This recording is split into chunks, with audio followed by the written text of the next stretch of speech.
the Antichrist in title still is a Christ. Although it may be a Christ that is against humanity, nevertheless, it is still a Christ.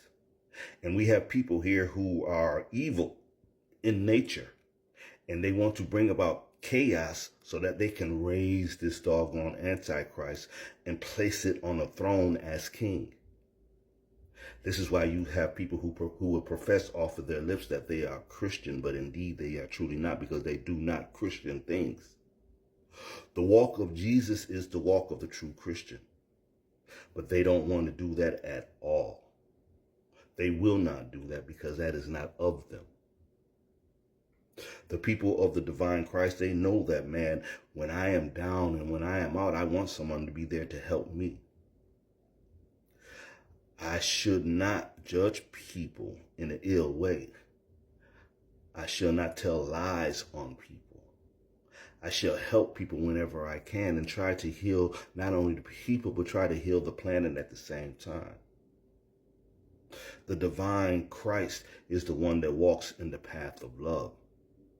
The character known as Jesus, it came around during a time when if you were to look at someone else's wife, they would take out your eye. If you were to take something from someone, they would just brutally cut your hand off. They had no mercy upon their fellow man. And the character of Jesus came around and brought about this thing called forgiveness. Letting people know that although they may exist in their physical form, they're still subjects to making physical mistakes. How does it say? How did he say? Let him who is without sin be the first to cast the stone. All of us have selfish, inconsiderate needs. And those selfish, inconsiderate needs have dominated us at certain times. And sometimes other people have paid for our selfish, inconsiderate needs, our sins. But we have the ability to forgive ourselves and we have the ability to redeem ourselves and become better people. Put no government, no political party, no person before you. You shall love yourself, and you shall treat others like you would treat yourself. Most people who brutalize people are people who have been brutalized by someone else, but they're not necessarily, because some people who brutalize themselves are people who have caught themselves in a state of thinking which is disagreeable unto them, and they're just hurting themselves with those disgusting thoughts and evil thoughts of others. I have faith in you. I believe that the world will get better. But we have to be able to point out what the problem is. And the problem is evil. And the problem is people making evil acceptable and making excuses for it. You know when something isn't right. Every day when I get on this app, I see people calling for the suffering of others. People who they do not know. You do not know people's situations. And you're just willing to torch the whole country because you want to see this thing go into chaos. You have been trained to be part of that. Me, well, I'm not here to talk about me. I'm here to talk about us. We can do better and we can be better. We just got to focus. We just got to focus our energy in the right way. And ask yourself those hard questions. If you were in a bad predicament, would you not want some sort of assistance? Why would you think that it's okay for large corporations to get big tax breaks, but the working people not get them? Because the majority of the people who you encounter, they are of the working poor. It doesn't matter what kind of house that they are leasing or renting, and if they're fortunate, they own it. They're still of the working poor. Even myself, I still work a job. And I have a lot more than many. But I still work. I want to make sure that they keep up their agreement. They told me that if I work, and I work my 30 years, and I come to retire, I have some money coming back to me. I don't depend on that. I knew not to depend on that. But nevertheless, if that money that was promised to me does not come, or the money that is promised to you does not come, that means you were just robbed.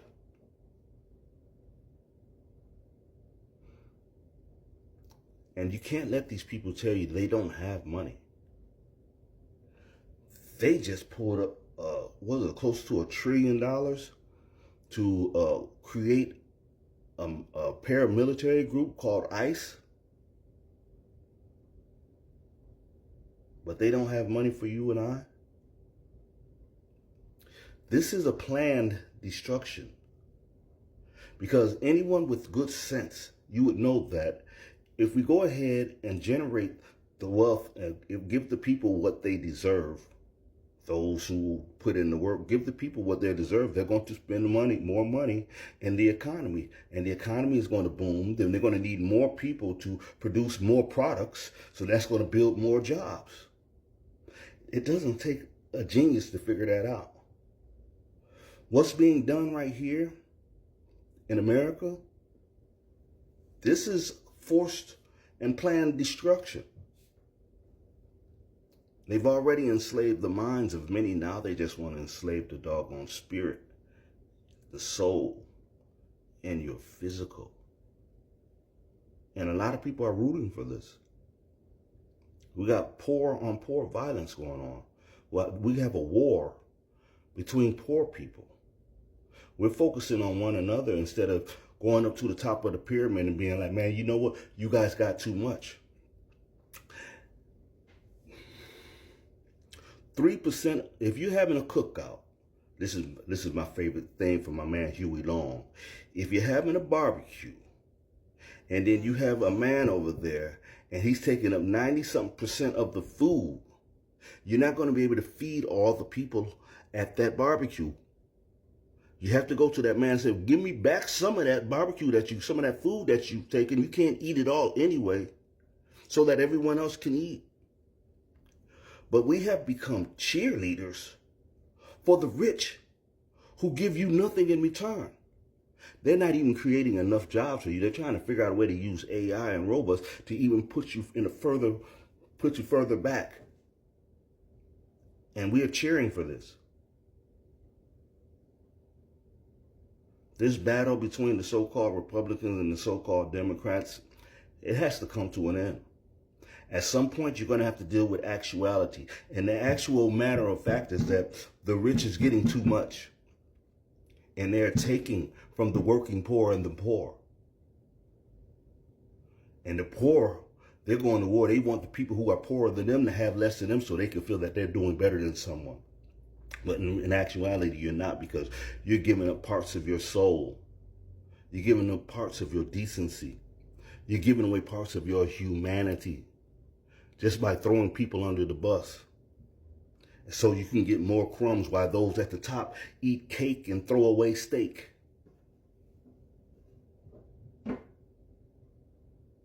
I know this is one of the videos that's probably only going to get about 300 views because they hate when I talk to the American people, because I like to see you as one. I want to see you shine with the divine Christ energy. Your parents have a right. If they're not living, they have a right to be looking down upon you at this moment and being proud of you. Knowing that you have love in your heart. Knowing that you are here to help people. Knowing that one day you are going to go through the gates of heaven, the gates of comfort, and not be sent down to the shackles and the jails of hell. Because your spirit will pay. Go back and watch my other videos. I tell you about the spirit. I give you an understanding of what heaven and hell is. Some people say those are mental states, but nevertheless, all of this is of the mind. I'm out.